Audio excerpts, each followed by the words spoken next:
This week, the AfDB Group launched its flagship African Economic Outlook report for 2023. The African Development Bank puts great priority on the development of knowledge products to inform policymakers on the performance of the continent, to look at current and emerging global economic, financial, and geopolitical challenges and risks, and how to tackle important issues such as debt, public financial management for sustainable development. The launch event had two segments, a presentation of the report's highlights and a discussion of its findings. We saw and reported to you in 2022 the resurgence of growth in tourism-dependent economies, but this is now going down because of the tapering of savings that we have in these tourism source countries.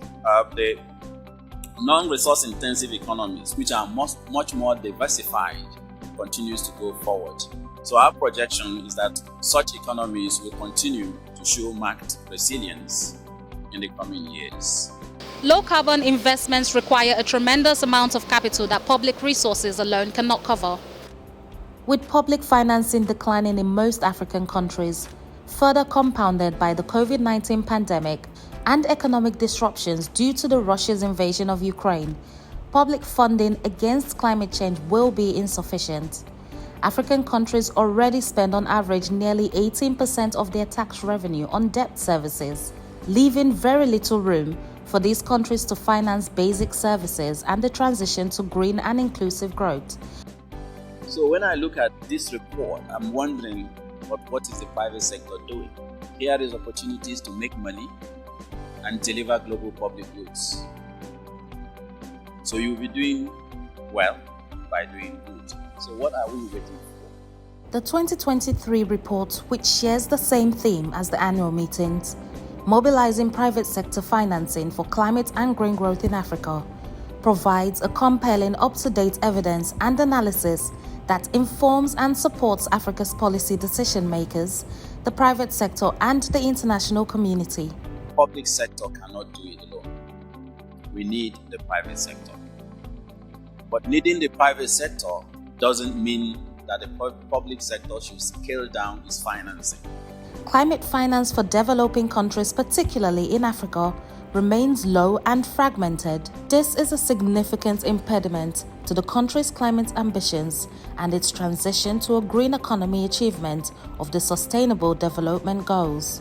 Africa Bank is showing the way, particularly on how we tackle the need for far more money. The challenge is to turn billions into trillions. The report also highlights the important role of Africa's huge natural capital. Africa has green technology potentials. I'll just give one example. Renewable energy, which we all talk about. The technical potential in renewable energy, 44.8% of that potential is in Africa. Investment opportunities are emerging for Africa's natural capital, and countries should aim to leverage them. And we also have low legacy in high emissions infrastructure. So it's easier for us to build these climate resilient green infrastructures that we've been talking about.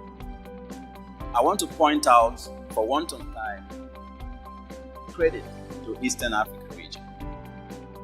This region was the only region that escaped recession during the COVID-19 pandemic and has continued an upward trajectory in growth, with an estimated 5.1% GDP growth in 2023, and in 2023 that will continue to go higher, even to 5.8.